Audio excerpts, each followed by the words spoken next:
जमीन मेरी थी और कागज उसके थे और कानून उन कागजों का हो गया। तो कागजी मालिक बनने के लिए दिमाग चाहिए होता है। तो आज इस वीडियो में बात करूंगी टॉप 10 लेटेस्ट जमीन, प्लॉट, फ्लैट और सभी तरह की प्रॉपर्टी से रिलेटेड लेटेस्ट रूल्स जो हर एक आम जनता को पता होना चाहिए। सबसे पहला, सुप्रीम कोर्ट ने ऑन रिकॉर्ड कहा कि सिर्फ सेल एग्रीमेंट या विल से प्रॉपर्टी ट्रांसफर नहीं होती। तो देखिए, प्रॉपर्टी ट्रांसफर करने का कई तरीके हैं। इसमें से सबसे ज़्यादा सेफेस्ट तरीका होता है सेल डीड के जरिए, और ये तब बनता है जब आप पैसों के लेन देन करके ज़मीन खरीदते हो, सेल डीड बनता है। लेकिन विल में ऐसा चीज़ नहीं है। अगर मान लीजिए कोई पिता अपने बेटा को या फिर बेटी को आगे संपत्ति ट्रांसफ़र करना चाहता है, तो उस परिस्थिति में वो वसीयत लिख सकता है, किसको मैं कितना कितना पोर्शन में किसको मैं वंचित करना चाह रहा हूँ, सब कुछ वो लिख करके जा सकता है। तो यहीं पर ऑनरेबल सुप्रीम कोर्ट ने एक लैंडमार्क जजमेंट पर कह दिया, सिर्फ सेल एग्रीमेंट या विल से प्रॉपर्टी ट्रांसफर नहीं होती। और यहीं पर देखिए, आम जनता को बहुत ज्यादा कंफ्यूजन हो जाता है सेल डीड क्या है और सेल एग्रीमेंट क्या है समझने में। जब आप किसी से प्रॉपर्टी खरीद रहे हो, उस परिस्थिति में सबसे पहला स्टेप होगा सेल एग्रीमेंट। यानी कि आप वहां पर लिखोगे प्रॉपर्टी का पार्टीज क्या है, डिस्क्रिप्शन क्या है, आप कौन सा प्रॉपर्टी खरीद रहे हो, पैसों का लेन देन कितना होना है, कौन सी तारीख पर आप कितना अमाउंट दे रहे हो। इस तरीके से आप किस्तों में जब पैसा दे रहे होते हो, सब कुछ एग्रीमेंट टू सेल में लिखा जाता है। ये कोई फाइनल चीज नहीं है, इसका वैलिडिटी भी ज्यादा नहीं होता है। लेकिन जब एग्रीमेंट टू सेल रजिस्टर्ड हो जाता है, आप स्टैम्प ड्यूटी, रजिस्ट्रेशन फीस पे कर देते हो सरकार को, मतलब गवर्नमेंट को आप फीस देते हो जमीन खरीदने के लिए, तब ये रिकॉर्ड पर चढ़ जाता है। और उस परिस्थिति में ये एग्रीमेंट टू सेल जो कच्चा होता है, ये पक्का बन जाता है। सो कच्चा से पक्का जब बनता है एग्रीमेंट टू सेल, उसे ही कहा जाता है सेल डीड, और इसका वैलिडिटी सबसे ज्यादा होता है। तो कोई भी चीज हो, रजिस्टर करवाइए।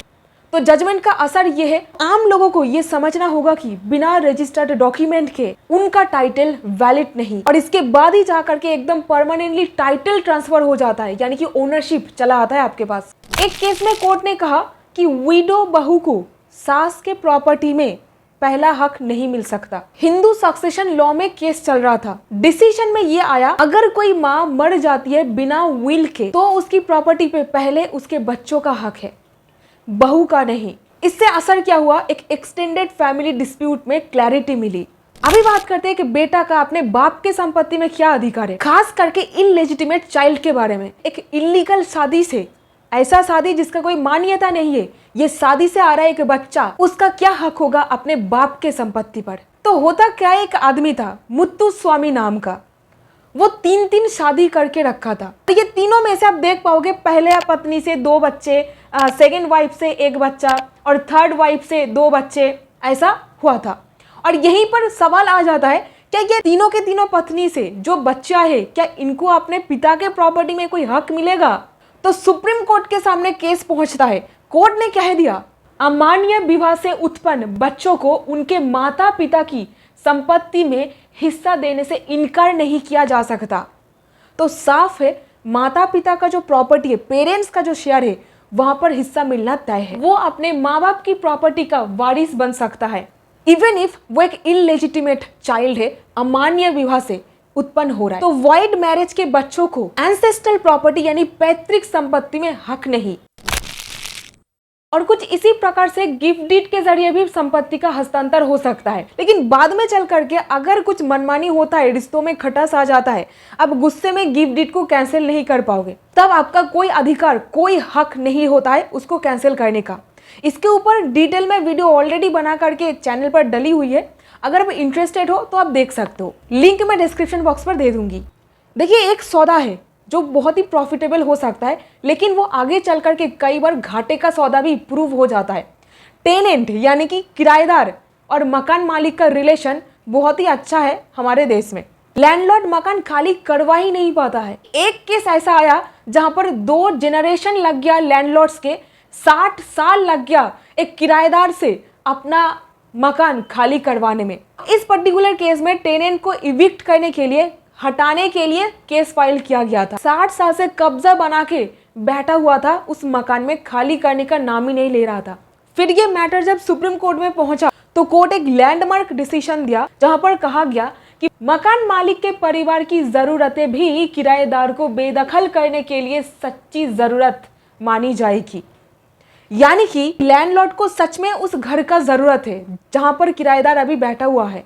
तो ये जरूरत अगर आप कोर्ट में प्रूव कर पाते हो, बोनाफाइड जरूरत, तो वहां पर डेफिनेटली आप घर खाली कर पाओगे। देखिए, ये सुनने में जितना आसान लगता है ये उतना आसान है नहीं, क्योंकि 60 साल लग गया। कोर्ट केस लड़ते लड़ते कितनों का देहांत भी हो चुका है और आज जाकर के ये जजमेंट आ रहा है। अभी देखिए, फैमिली डिस्प्यूट के चलते सालों लग जाता है, जिंदगी तबाह हो जाती है।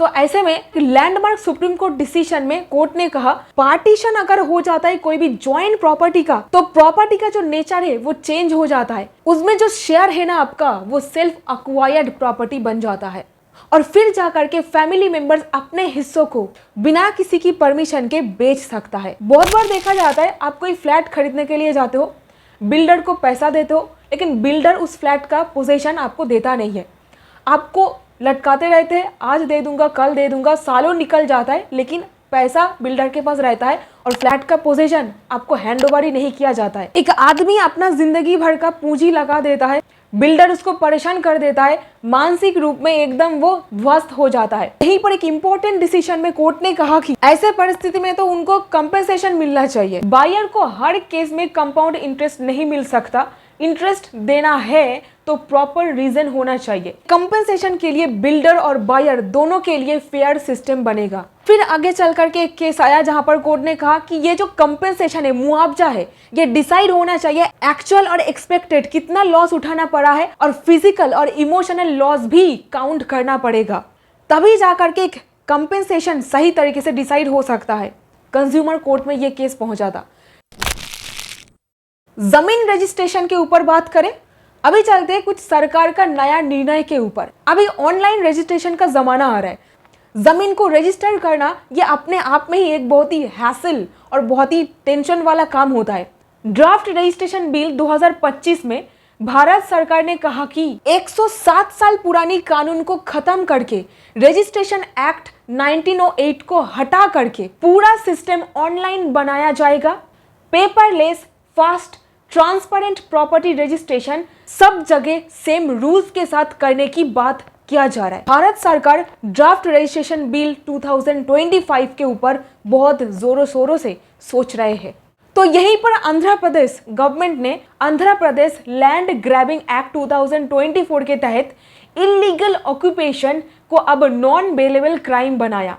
इस नए कानून के तहत किसी भी इलीगल लैंड ग्रैबिंग पे 10 से 14 साल की जेल और उस जमीन के मार्केट वैल्यू के बराबर फाइन लगा सकती है। असर क्या पड़ा, अभी लैंड ओनर्स के सेफ्टी बढ़ाई गई और नॉन बेलेबल का मतलब बेल मिलना आसान नहीं होगा। तेलंगाना गवर्नमेंट का भू भारती एक्ट 2024, इसके तहत हर जमीन का यूनिक आईडी और डिजिटल रिकॉर्ड बनेगा, आधार कार्ड के जैसा। सरकार हर एक लैंड पार्सेल को एक यूनिक आईडी देगी और उसका इलेक्ट्रॉनिक रिकॉर्ड मेंटेन करेगी। इससे क्या होगा, डिस्प्यूट कम होगा, लैंड बाइंग और सेलिंग इजी हो जाएगा। इससे कोर्ट केस का चांसेस बहुत ही कम हो जाएगा। अब क्लियरली देख पाओगे उस जमीन का पोजीशन में कौन है, कब्जा करके कौन रखा है, किसके नाम पर टाइटल है, मेजरमेंट क्या है जमीन का, हर एक चीज देखा जा सकता है। और तेलंगाना गवर्नमेंट से कुछ मिलता जुलता भारत सरकार ने अनाउंसमेंट किया भू आधार बजट 2024 के दौरान। इससे क्या होगा, हर लैंड पार्सेल का एक आधार कार्ड जैसा आईडी बनेगा। इसके लिए मैं ऑलरेडी डिटेल वीडियो डाल रखी हूँ, इंटरेस्टेड अगर आप हो तो देख सकते हो।